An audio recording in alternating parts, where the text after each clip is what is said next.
বন্ধুরা, সামনেই আসতে চলেছে বছরের অন্যতম গুরুত্বপূর্ণ অমাবস্যা, আশ্বিন মাসের অমাবস্যা, যেটি মহালয়া নামে পরিচিত। এই দিন দেবী দুর্গার চক্ষু দান হয়। দেবী পক্ষে শুরু হয় এই মহালয়া দিন থেকে এবং পিতৃপক্ষে অবসান হয়। আর এই দিনটি আরও গুরুত্বপূর্ণ হয়ে উঠেছে এই বছর সর্বশেষ সূর্যগ্রহণ হতে চলেছে এই মহালয়ার বিশেষ দিনটিতে। এই সূর্যগ্রহণটি হচ্ছে কলাই গাছ সূর্যগ্রহণ। বন্ধুরা, এই বিশেষ দিনটিতে সবার কিন্তু সতর্ক থাকা উচিত। মহালয়া ও সূর্যগ্রহণের যে সংযোগটি তৈরি হচ্ছে, এটি কিন্তু একটি গভীর সংকেত বহন করছে। তাই একটি বিশেষে সবার উপরে কিন্তু এর একটি প্রভাব পড়তে চলেছে, আর সেটা খুব একটা সুপ্রভাব নয়। তাই বন্ধুরা, এই মহালয়ার বিশেষ দিনটিতে সবার সতর্ক থাকা উচিত এবং সাবধানতা অবলম্বন করা উচিত মা দুর্গার আশীর্বাদ লাভের জন্য। আর এই বিশেষ দিনে অবশ্যই বাড়িতে কিছু জিনিস নিয়ে আসা উচিত মা দুর্গার আশীর্বাদ ফলস্বরূপ।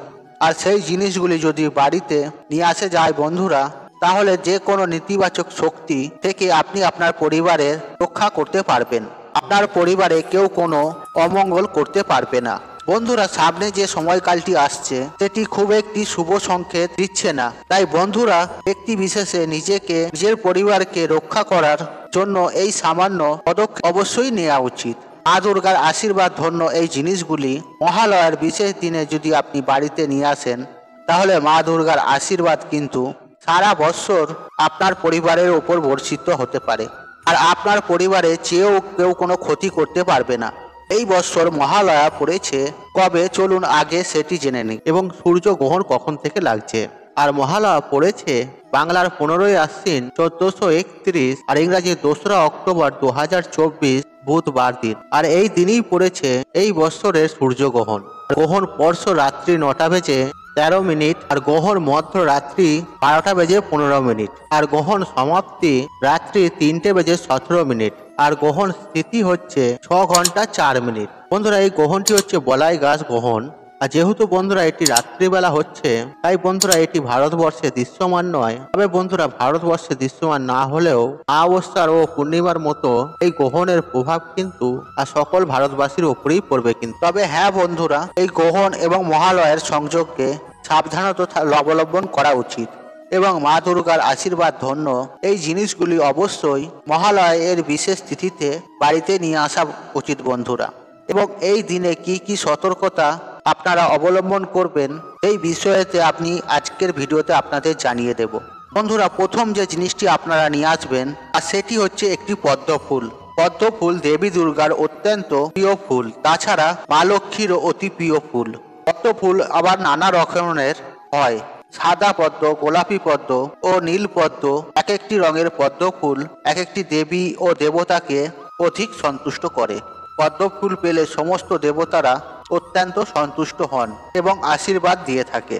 মহালয়ার এই বিশেষ দিনে স্নান পর্ব সেরে মা দুর্গার চরণে একটি গোলাপি পদ্ম ফুল আপনারা দিতে পারেন বন্ধুরা, তাহলে মায়ের আশীর্বাদ কিন্তু অবশ্যই পাবেন। মাতৃশক্তির যেই রূপেরই বিগ্রহ হোক বা আলেখ্য হোক আপনার ঠাকুর ঘরে আছে, তারই চরণে আপনারা নিবেদন করতে পারেন এই পদ্ম ফুলটি। বন্ধুরা, যদি পদ্ম ফুল না আনার সম্ভাবনা হয়, তাহলে পদ্ম বীজও আপনারা নিয়ে আসতে পারেন। আর এই দিন বাড়িতে পদ্ম বীজ আনাও কিন্তু অত্যন্ত শুভ। বন্ধুরা, আপনারা পদ্ম বীজের মালাও বাড়িতে নিয়ে আসতে পারেন এবং দেবী দুর্গাকে পদ্ম বীজের মালাও আপনারা পরিয়ে দিতে পারেন। দুর্গা পুজোতে 108টি পদ্ম ফুল লাগে বন্ধুরা, তাই পদ্ম ফুল ছাড়া দুর্গা পুজো হয় না। তাই একটি পদ্ম ফুল দিয়েও দেবী দুর্গার চরণে নিবেদন করার চেষ্টা করবেন এই মাতৃপক্ষের দিনগুলিতে। বন্ধুরা, দ্বিতীয় যে জিনিসটা আপনারা নিয়ে আসবেন, আর সেটি হলো রুদ্রাক্ষ। রুদ্রাক্ষের মধ্যে এক প্রকারের চুম্বকীয় বা বৈদ্যুতিক শক্তি নিমিত্ত থাকে। এ কথা শুধুমাত্র আধ্যাত্মিক জগতের বিশ্বাসী লোকজনই বলছে না, বিজ্ঞানীরাও কিন্তু আধুনিক চিকিৎসারও ক্ষেত্রেও স্বীকার করছে। অনেক প্রকার শারীরিক সমস্যাও কিন্তু রুদ্রাক্ষের ওপর প্রমাণিত। এছাড়াও ভূত প্রেত দমন করতে রুদ্রাক্ষর আশ্চর্যজনক প্রভাব লক্ষ্য করা যায়। আপনারা বাড়িতে মহালয়ার দিন অবশ্যই রুদ্রাক্ষের মালা নিয়ে আসতে পারেন বন্ধুরা। তবে হ্যাঁ বন্ধুরা, এই মহালয়ার দিন যদি নিয়ে আসা সম্ভব না হয়, তাহলে মহালয়া থেকে শুরু করে মাতৃপক্ষে যে কটি দিন আছে তারই মধ্যেও আপনারা রুদ্রাক্ষের মালা নিয়ে আসতে পারেন। রুদ্রাক্ষ ধারণের অতি পবিত্র বিষয় বলে পরিপূর্ণত হয় সনাতন ধর্মে। আর আপনারা যদি চান এই সময় দুমুখী রুদ্রাক্ষ ধারণ করতে পারেন।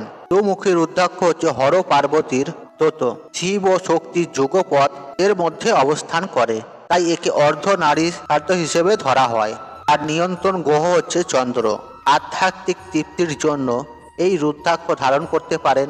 ধন, যশ, জনপ্রিয়তা লাভের জন্য 2, 11 বা 20 মুখী রুদ্রাক্ষের তুলনা হয় না। এই রুদ্রাক্ষ ধারণ করলে বলা হয় মা সমস্ত ইচ্ছা পূরণ করে। এছাড়াও এই সময় বাড়িতে আপনারা নিয়ে আসতে পারেন নবমুখী রুদ্রাক্ষ। আর এদের অধিষ্ঠাত্রী হচ্ছে দেবী দুর্গা। আর নিয়ন্ত্রণ গ্রহ হচ্ছে কেতু। ধারকের জীবনে শক্তি স্বরূপ সঞ্চারিত হয়, ভয় দূর হয়। যারা বারবার বাধাগ্রস্ত হন, সময়কালে বুদ্ধির ভ্রম ঘটে, তারা 9, 18, 27 মুখী রুদ্রাক্ষ ধারণ করতে পারেন। আর এই রুদ্রাক্ষকে 9 দেবীর স্বরূপ মনে করা হয়। সমাজে প্রতিষ্ঠার ইচ্ছা থাকলে এই রুদ্রাক্ষ ধারণ করা উচিত। বন্ধুরা, মহালয়ার দিন বা মহালয়া শুরু করে দেবীপক্ষের এই দিনগুলিতে আপনারা নবমুখী রুদ্রাক্ষ নিয়ে আসতে পারেন। আর এটিকে নিয়ে আসা মানে মা দুর্গাকে স্বয়ং বাড়িতে নিয়ে আসা। বন্ধুরা, তৃতীয় যে জিনিসটির কথা বলবো, যেটি আপনাদের মহালয়ার দিন আনার কথা বলবো, আর এই জিনিসটা আনার চেষ্টা অবশ্যই করবেন, আর সেটি হচ্ছে একটি চারা গাছ।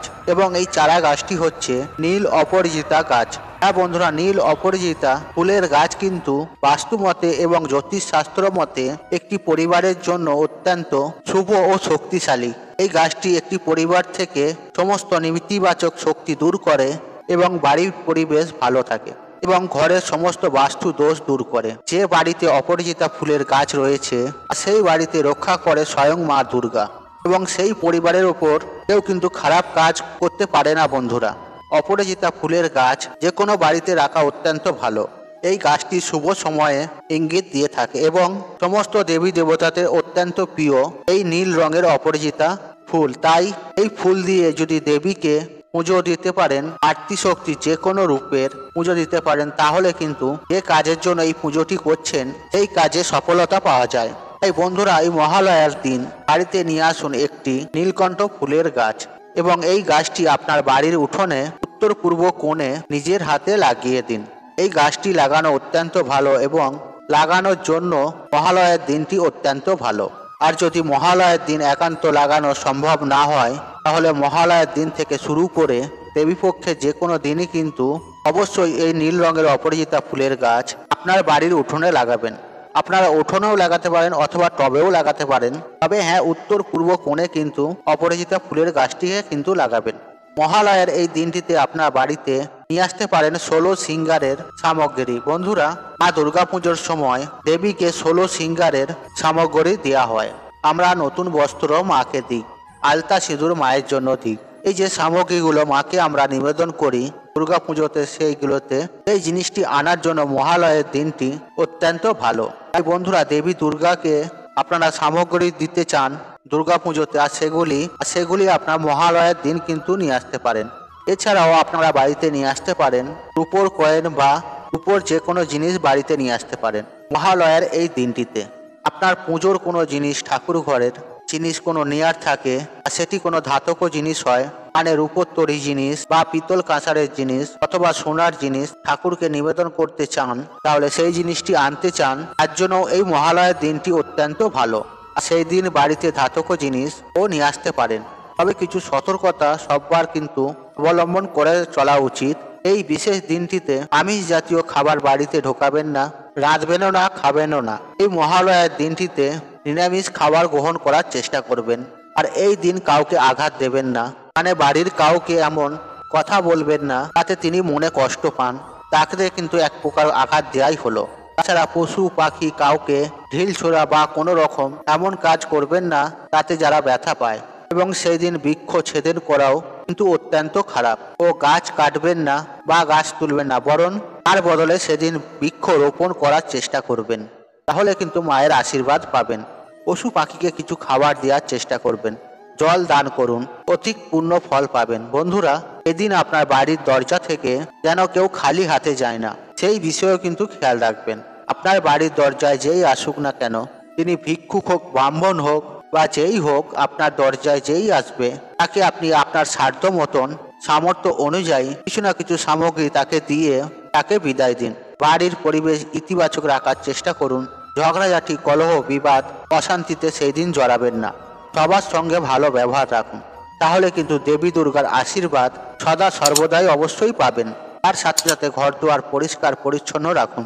বাড়ির দরজায় সকালবেলা ঘুম থেকে উঠে জল ঢালুন এবং সন্ধেবেলায় বাড়ির উত্তর পূর্ব কোণে একটি প্রদীপ অবশ্যই প্রচলিত করবেন বন্ধুরা। আর এই ছোট ছোট জিনিসগুলি যদি আপনারা মেনে চলেন, তাতে আপনার পরিবারেরই কিন্তু মঙ্গল হবে এবং আপনার পরিবারে কেউ যদি ক্ষতি করতে চায়, দেবী দুর্গার আশীর্বাদে আপনি কিন্তু এই যাত্রায় মুক্তি পাবেন। তাই বন্ধুরা, এই ছোট ছোট নিয়ম বিধিগুলো আপনারা মেনে চলুন, এতে আপনার সংসারে আপনার স্বামী সন্তানের মঙ্গল হবে বন্ধুরা। তাই আজকের মতন বিদায় নিলাম। আশা করি ভিডিওটি দেখে উপকৃত পেয়েছেন। তাহলে ভিডিওতে একটি লাইক করুন, একটি কমেন্ট করুন, একটি শেয়ার করুন এবং বন্ধু বান্ধব আত্মীয়জনদের সাথে শেয়ার অবশ্যই করুন।